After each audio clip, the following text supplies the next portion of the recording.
एका घरात मध्यरात्री एका खोलीतून आवाज येऊ लागला। या खोलीत घरातील मुलगी राहत होती। मुलीच्या खोलीतून आवाज कसला येतो हे पाहायला म्हणून कुटुंबियांनी दरवाजा उघडून पाहिला आणि समोरचं दृश्य पाहून त्यांना धक्काच बसला। दरम्यान काय आहे प्रकरण ते पाहण्यापूर्वी चॅनलला सबस्क्राइब करायला विसरू नका। कुटुंबियांनी दरवाजा उघडून पाहिला आणि त्यांना धक्काच बसला। दृश्य पाहिल्यानंतर त्यांनी लगेचच दरवाजा बंद केला। उत्तर प्रदेशमधील ही घटना आहे। हयातनगर पोलीस ठाण्याच्या हद्दीतील गावात मंगळवारी रात्री तरुणीच्या रूममधून तरुणाचा आवाज ऐकू येऊ लागला। मुलीच्या खोलीत मुलाचा आवाज ऐकल्यानंतर कुटुंबाने बाहेरून दरवाजा बंद केला। तसेच तरुणीची ओळख पटवून त्याच्या नातेवाईकांना माहिती दिली। त्यानंतर दोन्ही पक्षांच्या लोकांमध्ये पंचायती फेरी सुरू झाली। या तरुणीचं अनेक दिवसांपासून प्रेमसंबंध होते।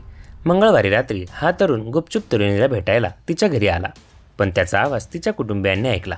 तरुणाला तरुणीच्या नातेवाईकांनी पकडल्यानंतर दोन्ही बाजूचे लोक जमा झाले आणि पंचायत बसली। बुधवारी दुपारपर्यंत दोन्ही बाजूंमध्ये पंचायत फेरी सुरू होती, ज्यामध्ये दोन्ही बाजूंच्या लोकांनी दोघांच्या लग्नावर सहमती दर्शवली।